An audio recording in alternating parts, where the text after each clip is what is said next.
حضور علیہ السلام سے جب پوچھا گیا کہ حضور سب سے بڑا گناہ کون سا ہے، تو آقا کریم علیہ الصلوۃ والسلام نے فرمایا کہ سب سے بڑا گناہ یہ ہے کہ ان تجعل للہ ندا، کہ تو اللہ کے ساتھ کسی کو شریک ٹھہرائے، وہو خلقک، حالانکہ اس نے تجھے پیدا کیا، تجھے تخلیق کیا، اور تو اس کا شریک بنا کے بیٹھ جائے، کہ یہ سب سے بڑا گناہ ہے۔ تو راوی نے عرض کی کل تو ثم ایو، حضور پھر اس کے بعد؟ تو آقا کریم نے فرمایا ثم ان تقتل ولدک خشیۃ ان یطعم معک، تو بچے کو اس لیے قتل کر دے کہ یہ کس طرح میں اس کو پال سکوں گا، بچے کو ضائع کر دینا، اس کو قتل کر دینا۔ اللہ فرماتا ہے نحن نرزقکم وایاہم، ہم تمہیں بھی رزق دیتے ہیں، ان کو بھی دیں گے۔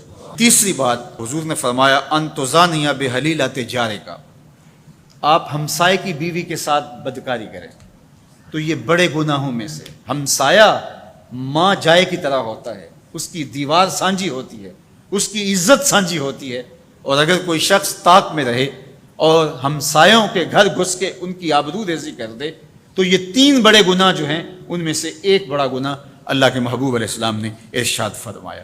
حضرت عبداللہ ابن مسعود رضی اللہ تعالی عنہ سے یہ روایت مروی ہے کہ لا احد اغیر من اللہ عز وجل، اللہ سے زیادہ کوئی غیرت مند نہیں ہے، اللہ سب سے زیادہ غیرت مند ہے، اور اس کی غیرت کا تقاضا یہ ہے وَلِذَالِكَ حَرَّمَ الْفَوَاحِشَ مَا ظَهَرَ مِنْهَا وَمَا بَطَنَ، کہ اس نے بے حیائی کو چاہے وہ پوشیدہ طور پہ کی جائے یا اعلانیہ طور پہ کی جائے، اس کو پسند نہیں کیا، اور اس نے منع کر دیا، اور لوگوں کو روک دیا، حرام قرار دے دیا، اس لیے کہ وہ خود غیرت مند ہے۔ غیرت مند مالک غیرت کا سبق دیتا ہے اپنی مخلوق کو۔ اللہ تعالیٰ قرآن مجید میں ارشاد فرمایا وَلَا تَقْرَبُوا الْفَوَاحِشَ مَا ظَهَرَ مِنْهَا وَمَا بَطَنَ، فحش کام کے قریب نہ جانا، وہ اعلانیہ طور پہ کرو یا وہ مخفی طور پہ کرو۔ تو مفسرین نے لکھا کہ جو بدکاری ہے وہ مخفی فحش ہے، اور شراب نوشی یہ اعلانیہ فحش ہے۔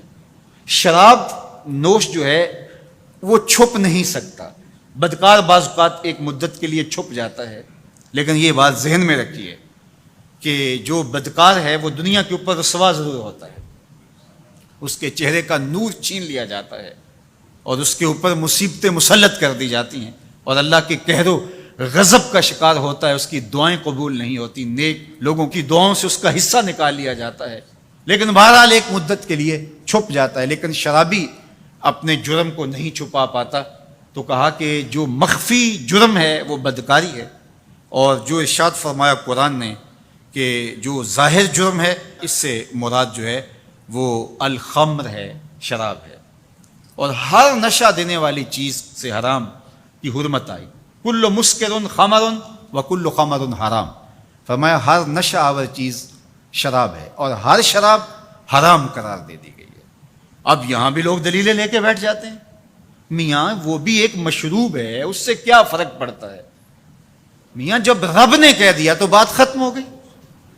ایک یہودی کے پاس ایک مسلمان مہمان ٹھہرا، تو اس نے انگور پیش کیے، تو اس نے بڑے شوق سے لیے، تو تھوڑی دیر کے بعد وہ شراب لے آیا۔ اس نے کہا استغفر اللہ، میں مسلمان ہوں، میں شراب نہیں لیتا۔ تو اس نے ہنس کے کہا یہ جو انگور آپ نے کھائے ہیں شراب اسی سے کشید ہوتی ہے۔ تو اس مسلمان نے کہا کہ آپ کی اہلیہ کدھر ہے؟ تو اپنی اہلیہ کو بلا لایا، تو کہا آپ کی کوئی اولاد بھی ہے؟ کہا ہاں میری بیٹی ہے، اس کو بھی بلا لاؤ۔ تو اس کو بھی بلا لایا۔ جب دونوں آ کھڑی ہوئی تو کہا کہ یہ حلال ہے تیرے لیے، اور یہ بیٹی اسی کی ہے، اور یہ حلال نہیں ہے۔ تو جب اس یہودی نے یہ بات سنی فقال اشہد ان لا الہ الا اللہ وحدہ لا شریک لہ واشہد ان محمدا عبدہ ورسولہ۔ کہا اتنی خوبصورت دلیل، اتنی خوبصورت دلیل۔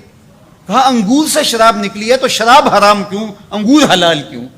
تو کہا مجھے یہ بتاؤ کہ تمہاری بیوی تمہارے لیے حلال ہے، تمہاری بیٹی تمہارے لیے حرام کیوں؟ کہا بات سمجھ میں آ گئی۔ تو میرے رب نے، بعض کا تو اس کی حکمتیں ہمارے علم میں نہیں ہوتی، اور حکمت نہ جاننے کی وجہ سے ہم کہتے ہیں کہ یار یہ بات سمجھ میں نہیں آتی۔ یہی تو ہمیں بتایا گیا کہ جو سمجھ میں آئے اس کو بھی ماننا ہے، جو نہیں سمجھ میں آئے اس کو بھی ماننا ہے۔ ہم جنت کو مانتے ہیں نا، دیکھا ہے، یا رب کو مانتے ہیں، دیکھا ہے، وہ سمجھ میں آتا ہے، تو دل میں تو آتا ہے، سمجھ میں نہیں آتا۔ میں جان گیا بس تیری پہچان یہی ہے۔ ہم تو سب سے بڑی حقیقت کو بغیر دیکھے مانتے ہیں، بغیر سمجھے مانتے ہیں۔ ادراک فہم کی حدود سے ورا ہے، عقل و خرد کے دائروں سے ورا ہے۔